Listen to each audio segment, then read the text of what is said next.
راځه چې د وطن ناوی په سره ډولۍ کې راوړو راځه چې لیوني او بربرسرې را بیدار کړو پاسه بابا جانه ګنې ټول ګلشن تالا دی راپاسه بابا جانه ګنې ملک د زرغونشاه دی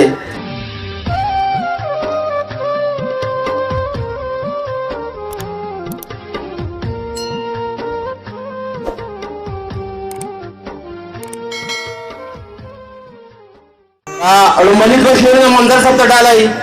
نظم خټک صاحب ته ډالۍ چې وي د روژې او د مانځه مسلمانان یو د روژې او د مانځه مسلمانان یو موږ د دې ډول پاخه مسلمانان یو ستا د سرو شونډو دپاره سره کافر یو ستا د سرو شونډو دپاره سره کافر یو د نجار ډول په زړه مسلمانان یو او نظم خټک بابا ته ډالۍ چې او شعر ته مې ډالۍ وي چې د خوار ولس په غم د خوار ولس په غم ککړ بابا څه شوې پیدا شوه راته بیا وطن کې شخړه بابا څه شوې په جار مو د فیرنګ داستانې بازونه چیړي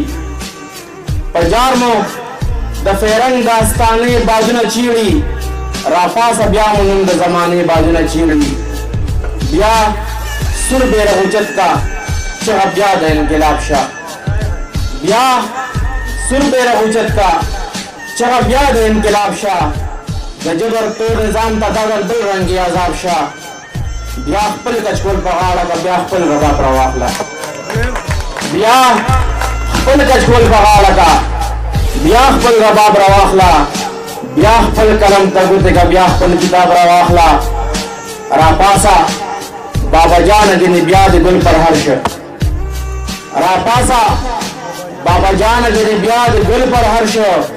راپاسه بابا جانه ګنې هر قدم خطر شو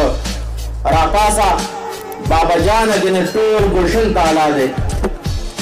راپاسه بابا جانه ګنې ټول ګلشن تالا دی راپاسه بابا جانه ګنې ملک د زرغونشاه دی راپاسه د غیرت په چغه ټول ولس بیدار کا راپاسه د غیرت په چغه ټول ولس بیدار کا راپاسه بیرته جوړ کړه محلونو کې ناکار کا د دیر د نواب میخ بیا په یخ سوري پرتې دي د دیر د نواب میخ بیا په یخ سوري پرتې دي ګجر ورته لا هغسې په سرو غرمو ولاړ دی د ده په شونډو اوس هم لا د پر یو ګوټ حرام دی وطن په نوم ازاد دی خو پښتون پکې غلام دی بې زما مننه وایي زما پیغله هغسې په سوس پرلي کې جاړي زما پیغله هغسې په سوس پرلي کې جاړي چې لاس دعا ته پورته کړي لالا د خدایه غواړي نن بیا د زړه فریاد د قدرتونو رب ته وکړه نن بیا د زړه فریاد د قدرتونو رب ته وکړه نن بیا ورته یو نوي تمنا د زړه بیان کا راځه دا ګډې وډې جرګې بیا په یو مقام کا راځه دا ګډې وډې جرګې بیا په یو مقام کا راځه په اورنګخیلو باندې خپل ژوندون حرام کا راځه چې د وطن ناوی په سره ډولۍ کې راوړو راځه چې لیوني او بربرسرې را بیدار کړو راځه چې د سپین غر نه لیونو ته چغه ورکړو راځه چې زرداران د دې ماړو نه راګزار کړو راځه جبر لمنې په مظلوم پسې رانغاړي راځه جبر لمنې په مظلوم پسې رانغاړي راځه ستا په ښځو د دې وطن بلبله جاړي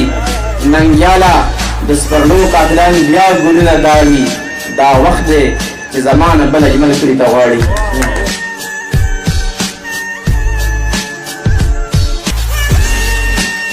زمونږ چینل نوی ویډیوګانو دپاره سبسکرایب کړئ او د ګنټۍ نشان ضرور دباو کړئ چې زمونږ د ارمان ټي وي نوی ویډیوګانې تاسو ته په اسانۍ سره